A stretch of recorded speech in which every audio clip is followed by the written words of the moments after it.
This is CBC Here and Now.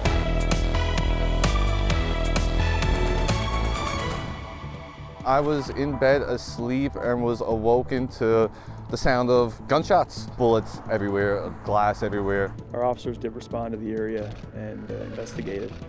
Unable to detect any evidence. The police didn't show up here until like 6 in the morning. An overnight shooting at this St. John's apartment building. Witnesses say they called 911, but it took the RNC nearly 4 hours to arrive. Yo! Yell at me. Yo! Two Muslim sisters call out a racist attack outside their work. They say a man yelled slurs and hit one of them.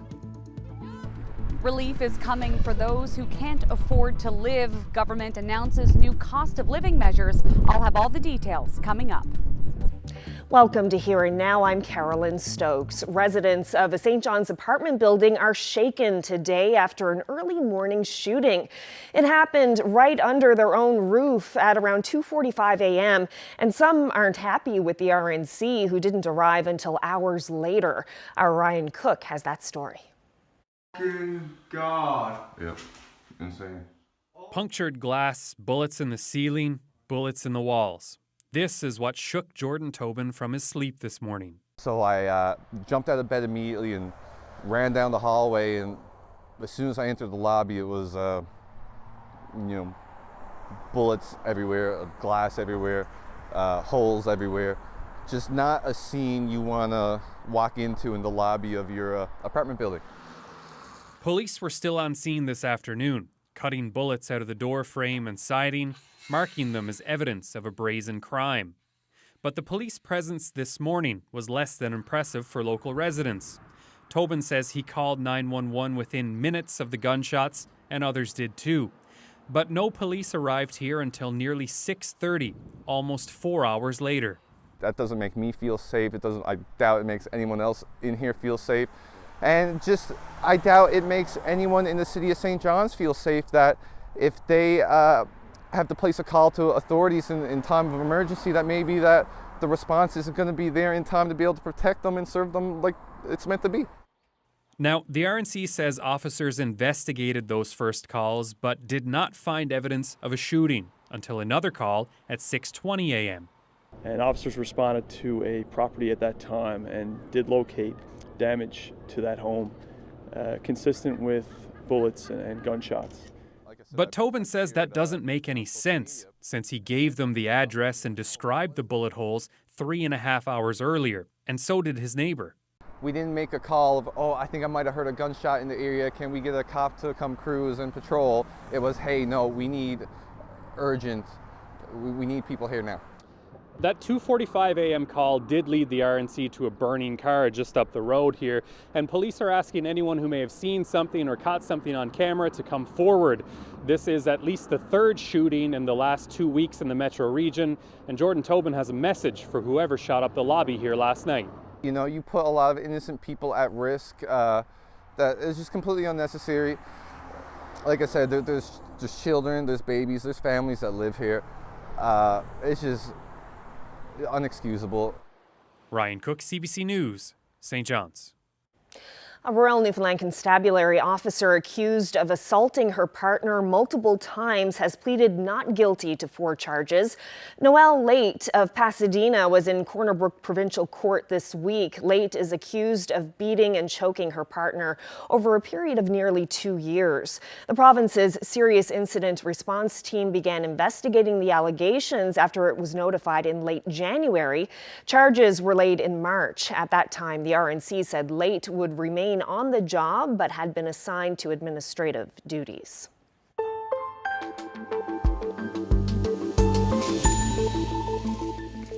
Well, the provincial government announced more funding today to combat the rising cost of living.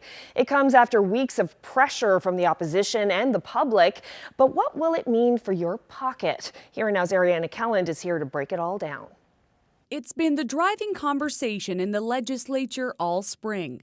For months, we on the side of the House have been calling on the Liberals to do something about the rising cost of gasoline at $2.30 a litre. People are suffering. But today, some relief. Today we are announcing temporary and targeted measures to help Newfoundlanders and Labradorians with the high cost of living. There will be a 50% decrease in the gas and diesel tax, a dip by just over 8 cents a litre. The change must be introduced in the House of Assembly first and will stop on the first day of the new year. A one-time payment to people who use furnace oil to heat their homes, $500 for homes with a net income under $100,000, and partial payments for people who make more. Government is also aiming to raise minimum wage to $15 an hour by October 2023. To offset that, $5 million will go toward a one-year transitional support program for small businesses. For a province that can arguably least afford to help residents with these external pressures that are affecting the global economy, we are doing the most to help across the country.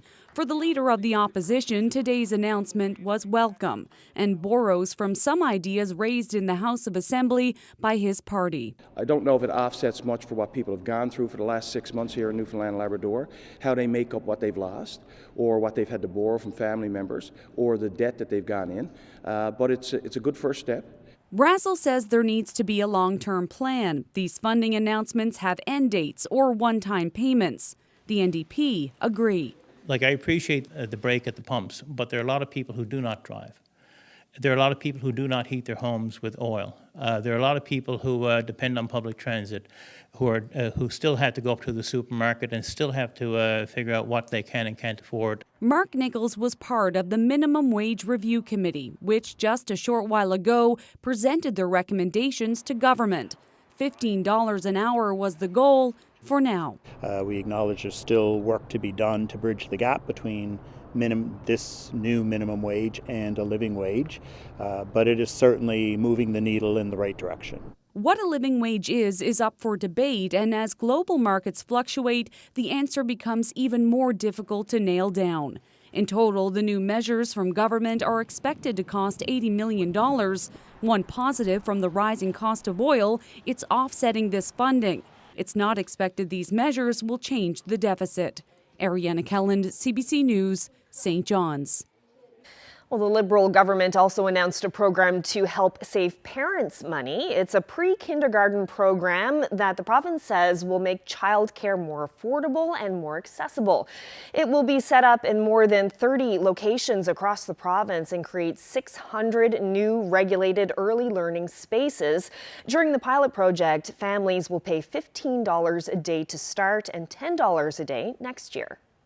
Pre-kindergarten is a regulated early learning program similar to the existing regulated early learning and childcare services in the province. It will be full-time, including summer months. It is open to children in the year before they go to kindergarten. So, for example, children who are eligible to start kindergarten in September of 2023 will be eligible to register for the pilot programs that are being launched in the fall and winter this year. Well, the cost of some fuels has skyrocketed in parts of Labrador. The province's fuel regulator lifted the annual price freeze for parts of the south coast of Labrador overnight, and that sent gas up 69 cents a litre.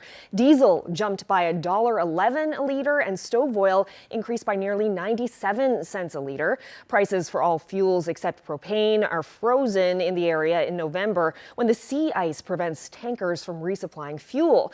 From the Straits to Red Bay, gas now costs $2.43. From Lodge Bay to Cartwright, it's $2.47 a litre. Prices are still frozen in some other areas of Labrador, including the central and north coast regions, but similar changes will happen in the coming weeks.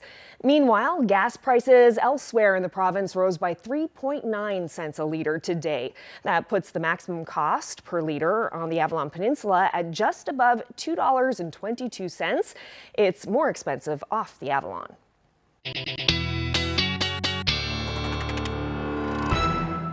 Well, it was a chilly night for most of Labrador last night. Went down to about -5 in Lab City, but it was a cold morning. Just to put that into perspective, in Iqaluit, 16.6. That was actually a new record for this time of year. The old record was in 1982, and in fact this is the longest, or the latest I should say, in May that they've recorded a temperature near -15. So we've got that cold air all across the big land, and you can see that if we see some of that blue filtering all the way down, even parts of the northern peninsula seeing some of that colder air thanks to a ridge of high pressure, bringing that down in that clockwise rotation. You can see that cold front as well. Now, as we head through the next couple of days, this cold air, this blue, is going to stick with us and come back as we head towards the weekend. There's even the potential that we could see some accumulating snow through Sunday, even into Monday, and I'll get into those details when I come back. Thanks, Ashley. Well, 2 teenagers are speaking out after they were attacked outside their workplace. A man shouted a racial slur and attacked one of the girls. They shared their story with Here and Now's Peter Cowan, who joins me now. And first, a warning: this story shows violence against women. So, Peter, what happened? Well, Carolyn, it was Saturday night earlier this month. There were 3 young women taking out the garbage, and they were chatting in Arabic. 2 of them are sisters, Asmahan and Malik Al-Saloom. They're in high school and they work at the Mary Brown's Diner in St. John's. It's their first part-time job. While they were chatting, a man came up and started yelling at them, but it quickly escalated. Here's how Malik describes what happened, and I should mention we're not showing her face out of concerns for her safety. He told me to shut up, and then you black, and then said the N-word. And that's when I got mad. I started yelling, and he started coming up to my face and yelling louder and louder, and then he just slapped me, and I just threw my ice cap at him. After I threw my ice cap at him, he came over to hit me again. So I punched him because I had no idea what's going on. I was surprised. Wow. That's pretty shocking there, Peter. Do we know how often attacks like this happen? Well, Carolyn, I talked to the Anti-Racism Coalition, and they said the number of attacks like this that they're hearing about is increasing. They now say they hear about something like this about every 6 weeks. Most of these attacks are on women, and it's often Muslim women. So Asmahan and Malik wear a hijab, the headscarf worn by many Muslim women. They think that's one reason that they were targeted that night. The head of the coalition has some theories about why these attacks seem to be on the rise.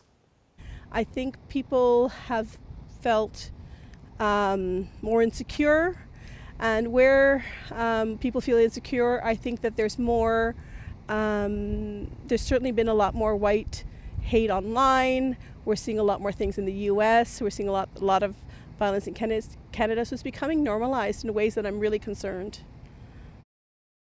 Now, I asked the Royal Newfoundland Constabulary about this case, and the only thing that they'd say is that it's under investigation. Carolyn? Wow. Thanks so much for this, Peter. That's Here Now's Peter Cowan reporting live. Well, in other news, the Fisheries Minister made a ruling this week on which communities will get the green light to process snow crab. St. Mary's is celebrating, but about an hour away in Bay Roberts, it's a very different story. Applications for Ramia, Codroy, O'Donnell's, and Bay Roberts were all denied. Bay Roberts Seafoods employs more than 70 people and for more than 40 years has processed a variety of fish. The plant owner says some stocks are in decline, so his company needs a snow crab license to survive. He says he's shocked by the minister's decision and has this message for Derek Bragg. I want you to get off that plane tomorrow when you get back from Halifax. I want you to take your big shoulders that you said that you have, and I want you to drive out here to Bay Roberts, scratching your head the whole way, wondering how you're going to tell my father, who's 75 years old, whose blood, sweat, and tears went into this plant, and look at him and tell him that after a board recommended him have a license, that you're not going to give it. That's what I want Minister Bragg to do. And as you just heard, the minister responsible for giving out those licenses went against the advice of the Fish Processing Licensing Board, which did recommend giving the plant in Bay Roberts the green light. In an interview on CBC Radio's The Broadcast, Bragg said he worried about plants reaching overcapacity and he didn't want existing workers to lose hours. So if you look in that area, there's like 7 other fish plants in that area alone. So the capacity is already there. The people you would draw from are already in that area. So you're not adding anything. You probably would take people away from plants, or people will get less work in that area. Now, the head of the Fish Processing Licensing Board disagrees with Bragg. The board is adamant that opening new plants would not at all infringe on existing workers or in the crab industry. Jason Russell isn't giving up hope, though. Our conversation continues, and I'll also speak with the mayor of Bay Roberts. That's ahead in about 20 minutes on Here and Now. Well, in other news, Labatt Brewery in St. John's is spending $1 million on a project it promises will drastically reduce its greenhouse gas emissions. Half of the money to switch burners at the Leslie Street Brewery from diesel to propane is coming from the provincial and federal governments. Here Now's Mark Quinn reports. During the pandemic, this was deemed an essential service, and production continued full steam ahead. Labatt's general manager for Atlantic Breweries says business is good. We're really making everything that we can, and we can't make enough beer right now. Today, federal and provincial politicians were here to announce funding for a $1 million project Labatt says will reduce carbon emissions at this site by more than 500 tons annually. So if you're feeling blue about climate change,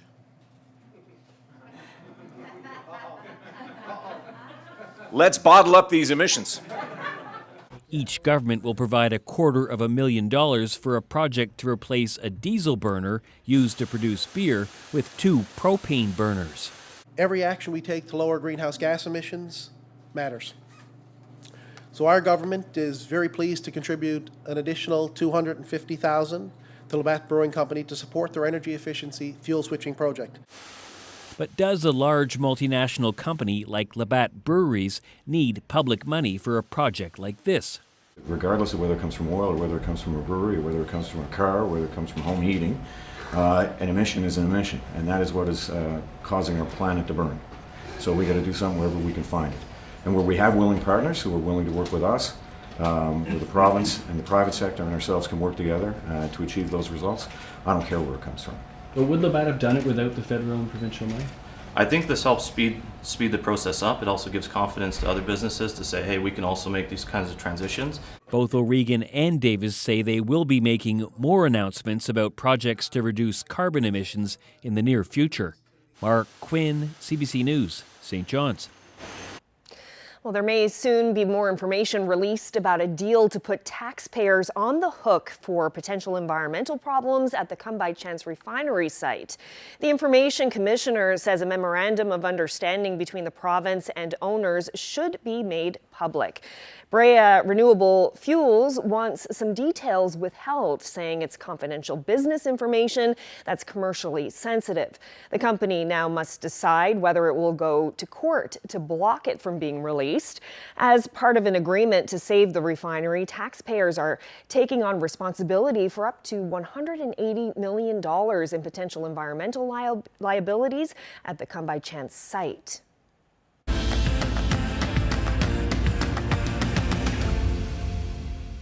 Well, die-hard Edmonton Oilers fans will be glued to their televisions and their tablets tonight when the puck drops for Game 5 of the Stanley Cup playoffs. They may also have a tougher time staying awake because in this province, of course, the big game doesn't start until after 11 o'clock. Here Now's Jeremy Eaton has this story. I got toasters, I got slippers. These came from Elliston, Newfoundland. They're hand knit out there. As soon as I saw them, I had to have them. St. John's' Heath O'Neill has collected a lot of Edmonton Oilers memorabilia over the years, and he can pinpoint the exact moment he became a fan. I remember 1981, this young team full of players not much younger than me, or older than me, I'm sorry, like Gretzky and Messier and on and on and on. Every one of them went on to be Hall of Famers. They played Montreal in the playoffs. Not only did they win, they swept them. And once again, this is my childhood. Like, I remember collecting these and playing knockdowns with it, so I probably lost a Gretzky rookie card to someone, but who knows? His love of the oil runs deep, even during the dark decade that followed the 2006 Stanley Cup run. When tonight's game starts, as with most Oiler games, it will be well after dark, close to midnight. The team is now one win away from the Western Conference Finals. Whether it's live or PVR'd, he doesn't miss a game.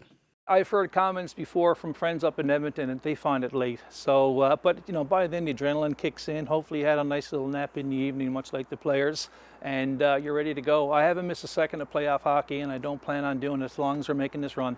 Katie Walker feels the same. The self-described Oilers superfan actually worked at both Rexall Place and Edmonton's Rogers Centre. It's been a pretty good positive thing to stay up and watch, especially this series at the Battle of Alberta. It's been really fun games to watch and just been nice to see all the excitement. The come-from-away couple love their ocean view, but not necessarily the time zone. I think the biggest challenge living here in Newfoundland, being such a big Oilers fan, is definitely staying up late to watch the games, as well as dealing with the lack of sleep.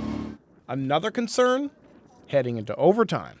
So there's a full 15-minute intermission and then a full period. It's not like it is in the regular season where you maybe are up an extra 15 or 20 minutes. Back in 17, the last run we had like this, there was a game against the Ducks in the second round. It went to double overtime. When I came upstairs, into the, to go to bed, I looked out the window east there and the sun was starting to come up.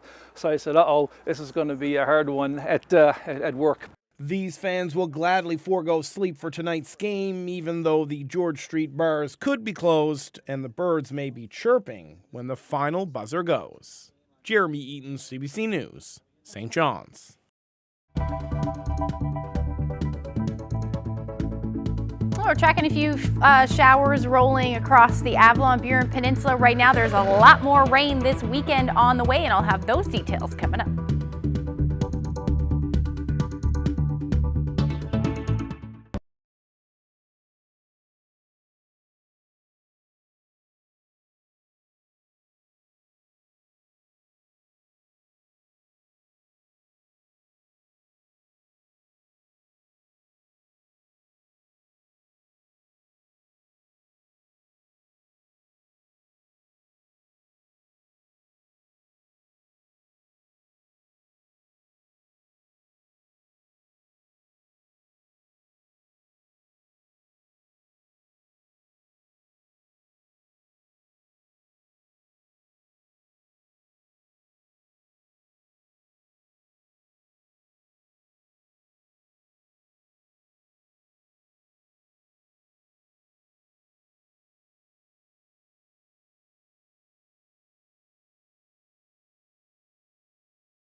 This weather update is brought to you by the Healthcare Foundation Home Lottery. Absolute final deadline is midnight, Friday, June 3rd. Order tickets now at hcfhomelottery.ca.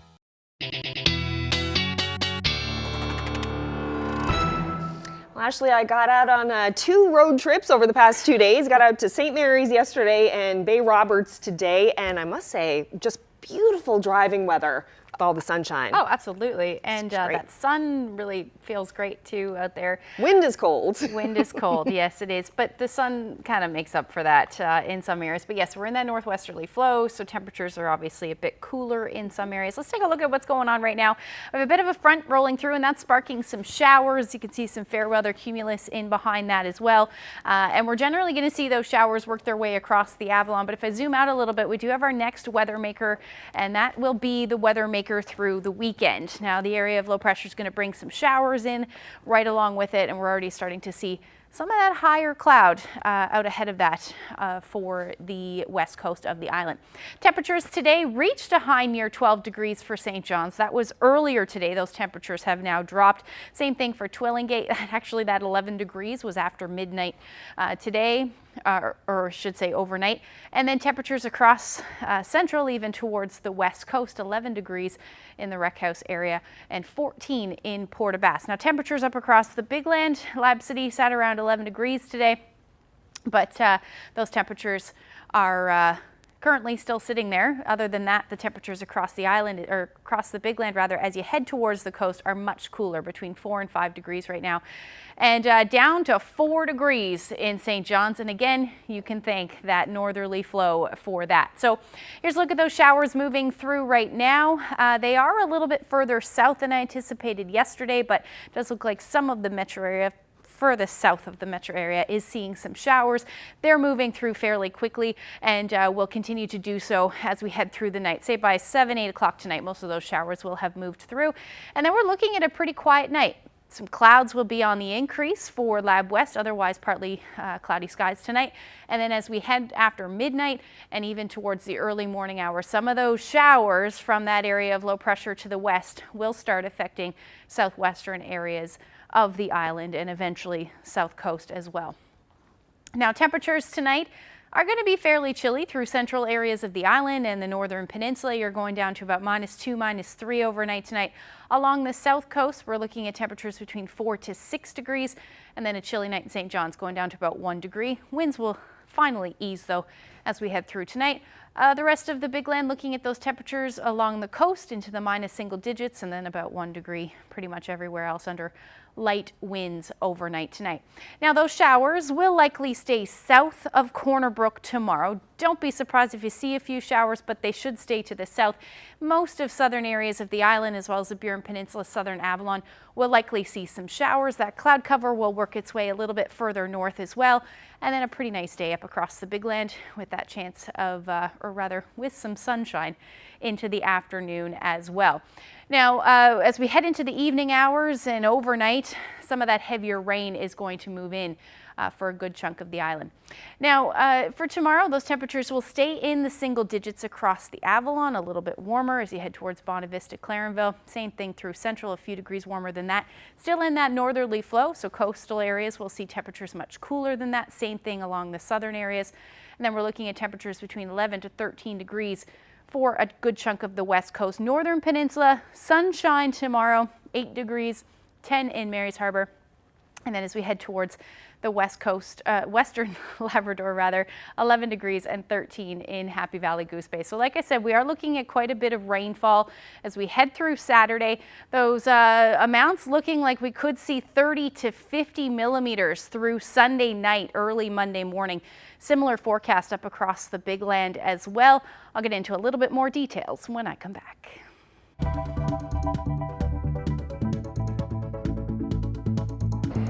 Disappointment in Bay Roberts. The fisheries minister has rejected an application for a processing license in the community. Coming up, we'll find out what it means for the future of this fish plant.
government's decision to approve some fish plant processing licenses in some communities in the province, but not others, has stirred up quite a lot of controversy, especially here in Bay Roberts.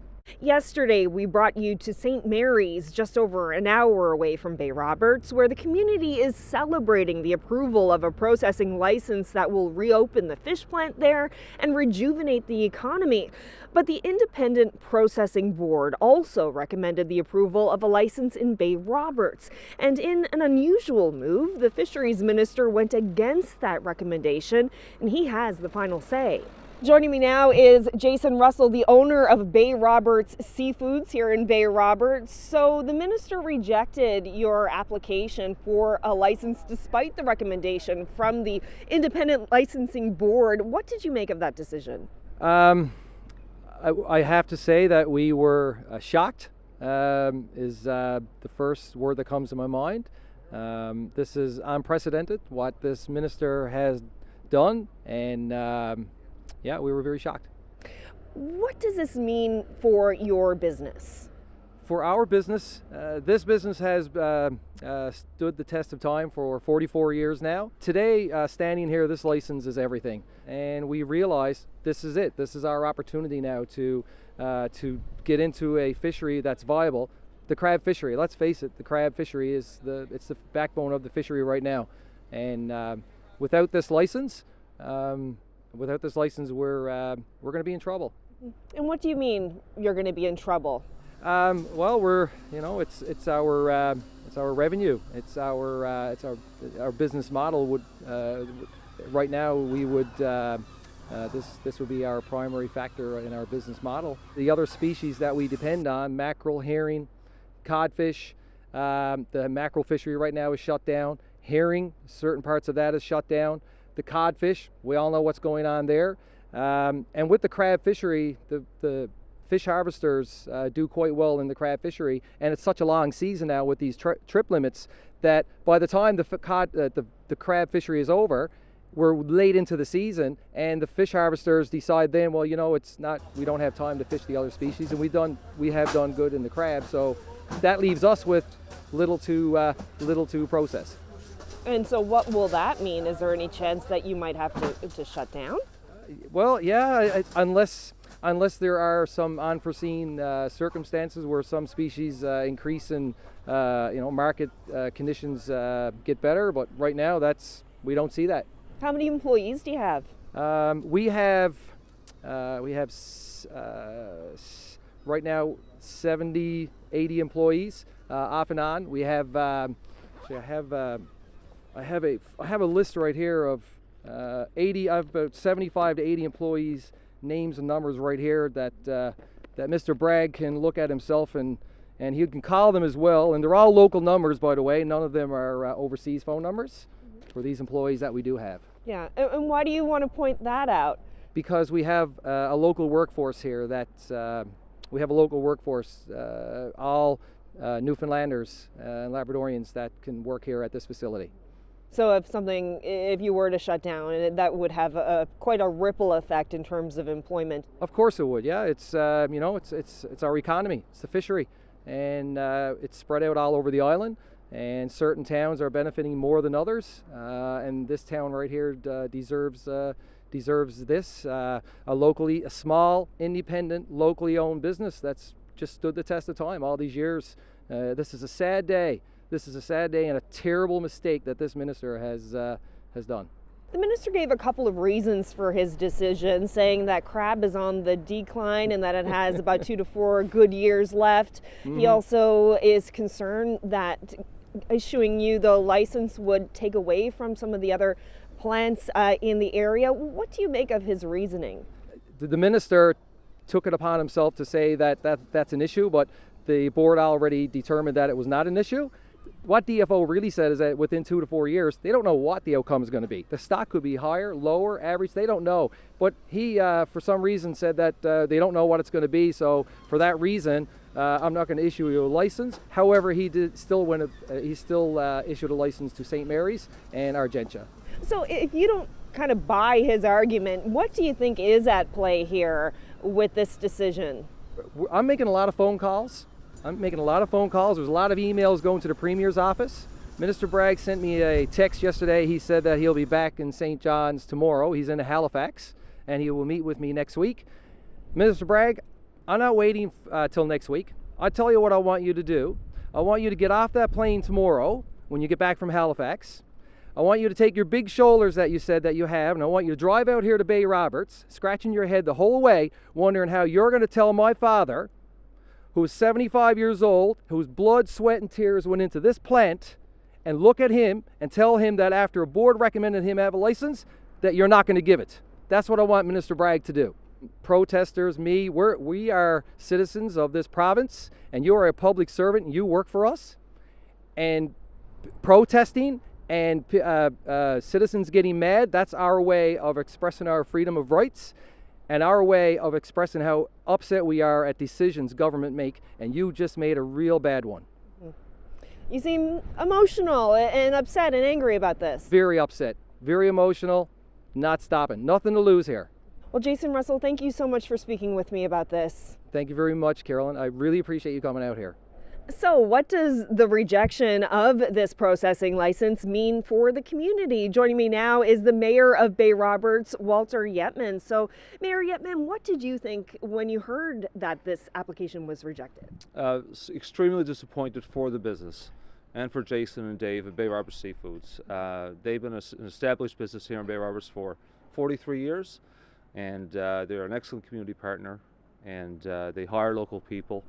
And to hear that they wouldn't be able to expand their business and further their business here in the town was disappointing, without a doubt. They employ local people, they add to the economy, they support other local businesses, and they're a great taxpayer. So we're disappointed, very, very disappointed. Were you surprised, considering the independent board had recommended the approval of the license? Everybody is. We don't understand. What's the board there for? What's the credibility of the board if they don't take the recommendations? And that's something we're all asking, we're all scratching our heads about that. So what does the final decision be based on? That's a big question. We don't have the answers, and we can't make guesses. We don't know, we just honestly don't know. And it's too bad that after so much work, the board put so much time into this, the experience on the board, and to be not follow the recommendations, it's hard to understand. And I feel sorry for Jason and Dave, I really do, on Bay Roberts Seafoods. I really do. They tried so hard, and they're looking to expand their business, hire more people, more local people. We have a workforce here in town ready to go, ready to work, and yeah, it's very disappointing again. Yes. Well, Mayor Yetman, thank you so much for this. Thank you.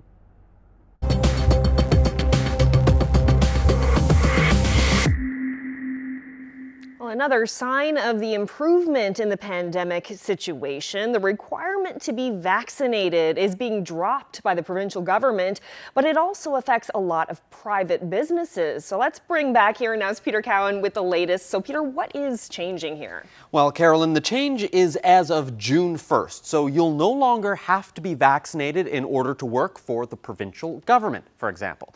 So provincial government workers had to have 2 shots of the COVID vaccine in order to continue working. That's a rule that came into effect in December. And we were told today there are 30 workers within core government who are on unpaid leave because they didn't get vaccinated. Those workers will be able to come back to the job as of June 1st. But this also affects private businesses. So anywhere that required the vaccine passport, like restaurants, workers won't have to be vaccinated. It's also the same for personal care homes, fire and ambulance providers, and childcare workers as well.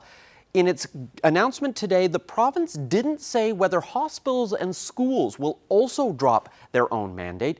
Carolyn, for example, in order to visit a long-term care home, you need to be vaccinated. So we're waiting for word from the health authorities if that's going to change on June 1st. Okay, thank you so much for this, Peter. Here now is Peter Cowan reporting live.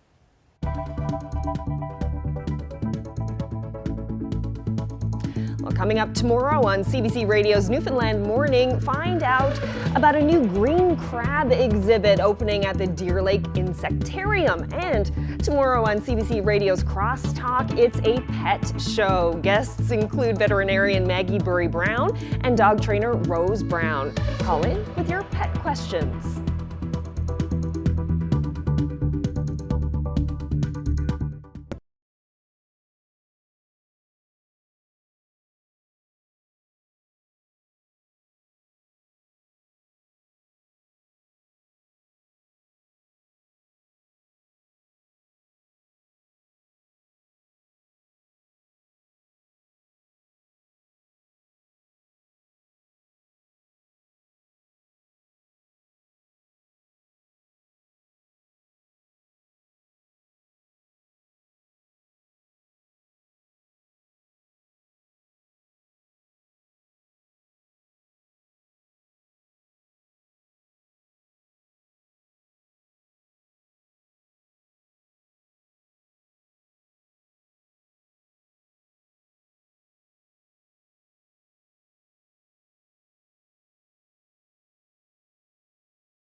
Returning now to our top story, Jordan Tobin was shaken out of sleep at around 2:30 this morning when several gunshots were fired in the lobby of his St. John's apartment building. He and other residents say they aren't impressed with the delayed response from police who arrived hours later. The RNC says officers did investigate the area but didn't see any signs of a shooting before being called to another scene nearby. When it first happened, I didn't necessarily know what it was I was hearing, and then I heard car tires start screeching off, and when I heard the tires screech, I could tell how close it was, as if it was just out my window. So I jumped out of bed immediately and ran down the hallway, and as soon as I entered the lobby, it was bullets everywhere, glass everywhere, holes everywhere. Just not a scene you want to walk into in the lobby of your apartment building. The moment I ran down the hall and seen the bullets in the lobby, I instantly ran back to my apartment and called the police. I called the police immediately, described exactly what had happened, told them it is absolutely urgent that they get here as soon as possible. A little after that, I could hear a commotion in the stairwell in the hallway, maybe other residents hearing what happened and wanting to check it out. So I went and spoke with them and seen them and found out that another resident here had called the police as well. So I called the police literally within no more than 5 minutes of it happening, probably 2 minutes. The other resident who lives here that told me she called the police, she called within like 15 minutes after I had called. And it's unfortunate to say this and tell you this, but the police didn't show up here until like 6 in the morning. I waited in the lobby for at least an hour, waiting for someone to show up, and they never did. It was at 6:20 a.m. we received a report of property damage in the area of Thorburn Road, again just west of Exmouth Street. And officers responded to a property at that time and did locate damage to that home consistent with bullets and gunshots. So at this time we have held that area as a crime scene. It's very concerning that people are going around the city with guns and firing so recklessly and carelessly and endangering the lives of innocent people. But the other concerning issue is the lack of response time from the RNC. You know what I mean? Like, God forbid, thank God that nothing serious happened, but God forbid something more serious did happen and one of those bullets did go into an apartment building, or if the shooter was more wanted to go after a target and maybe he went in there and actually tried to go after someone. At 2:45 a.m. when officers responded to the area of Thorburn Road, it was in that investigation of the area that a vehicle was located and was on fire just off Mount Sile Road.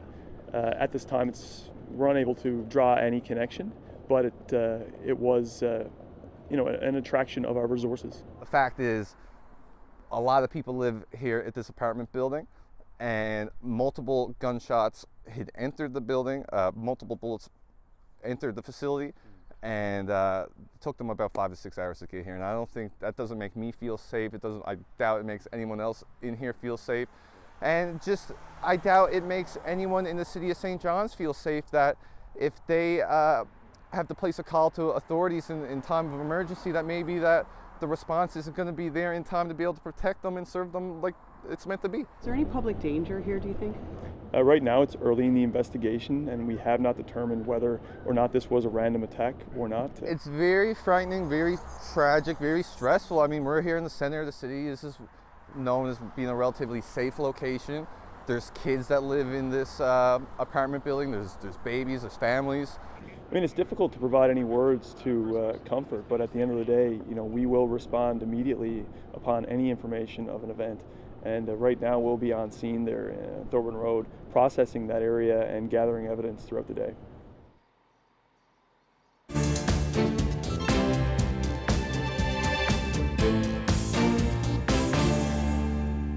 The governing body for soccer in Canada is cancelling a controversial exhibition game against Iran that was supposed to take place in a little over a week in Vancouver. But Canada Soccer has not provided a reason. The decision follows mounting pressure to call off the international match meant to be part of preparations for the FIFA World Cup in Qatar later this year.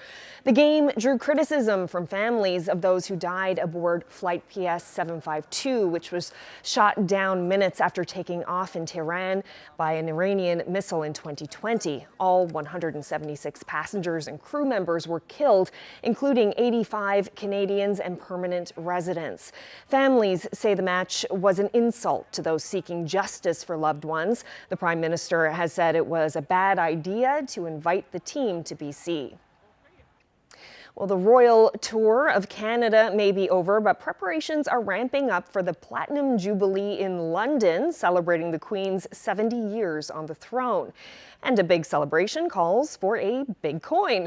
Just have a look at this. That's the coin Britain's Royal Mint produced to honor Queen Elizabeth's Platinum Jubilee. It's the biggest coin created by the institution at a whopping 15 kilograms. That's more than 30 pounds. The coin is crafted with fine gold and is worth nearly $25,000 Canadian. Wonder where that will end up.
Time for a look at the long-range forecast, Ashley. The weekend is just around the corner, and it's going to be a wet one, right? It is. Unfortunately, we've got our system that's just to the west now. That's going to bring a ton of rain in some areas across the province. Let's take a look at what's going to happen. So we're going to see that rain move in Friday, or at least ahead of that on Friday for southern areas of the island. Now into the evening hours, that's when some of the heavier rain will move in, and again, particularly the southern areas of the province. And then as far as Labrador goes, you will see some showers on Saturday, but some of the models are picking up on the chance of some flurries as we head into Saturday evening and through the overnight into Sunday morning. So definitely going to keep an eye on that one. But again, by the evening hours and then really most of the day, the Avalon and the rest of the island are looking at some showers through the day. So temperatures are going to be cooler as well, between 7-9 degrees, maybe a little bit warmer in Gander, around 11. But expect those periods of rain. Northern Peninsula, you're likely going to see those showers later on in the day, so you're actually looking at either mostly cloudy or cloudy skies through the afternoon. Temperatures across Labrador, at least towards the coast, will still be in the single digits. You're looking at not a bad day either. But again, some showers and maybe even some flurries for Lab West, and a high near 7 degrees for your Saturday. Now, by the time we get into Saturday evening and through Sunday, expect fog for sure across the island, but this is when we start looking at the potential for some snow. And it does look like some of the models pointing at quite a bit of snow, some accumulating snow. Other models have it as completely rain. So we're definitely going to have to keep an eye on that one over the next couple of days. But just know that that risk is certainly there for Saturday night into Sunday and even into Monday in some cases. Now, as we head through Saturday afternoon, most of this rain will start to taper off, and we may even see some clearing skies in some cases as we head through the afternoon hours on Saturday. But again, hanging on to that colder air up across the Big Land. So we're talking about 3 to 4 degrees as your daytime highs, overnight lows dipping cooler than that. So that's why we're looking at that risk of some snow. What does fall will likely be really wet and dense just because of those temperatures and the temperatures that we've been seeing over the last little bit, but it does look unsettled. Now, we should see a rebound in those temperatures across the island though, except for the Northern Peninsula. You're hanging on to 3 to 4 degrees, but other areas should sit between 12 and 17 as the daytime highs on Sunday rather. Here's a look again once more at the rainfall outlook. Now again, some of that up in Labrador may fall as snow, but overall we're looking at between 30 to 50 millimeters of rain. So taking a look at the 5-day forecast after Sunday, still hanging on to those double digits on Monday, and then temperatures across central and western Newfoundland, we're looking at that cool down as we get into Tuesday. Unsettled conditions, the story. And then eastern Labrador, you're looking at flurries by Tuesday. This should all be as rain. Eventually, you'll see some clearing in western Labrador. This is our weather photo today. Kelly's Island. You knew that right away. Right away. Greg shared this shot. Great shot there. Thank you so much, Greg. If you have any weather photos that you would like to share with us, send them to nlphotos@cbc.ca. I remember going out in a boat with my grandfather when I was a kid and talking about the treasure on Kelly's Island. There you go. Yeah, I wonder. Hey, you should go out there now. I would love to. Would be awesome. Definitely some beautiful weather for it. Yeah, for sure. Another road trip, but on the water. There you go. Well, that's it for us this evening. Thank you so much for joining us, everyone. Have a great night. Good night.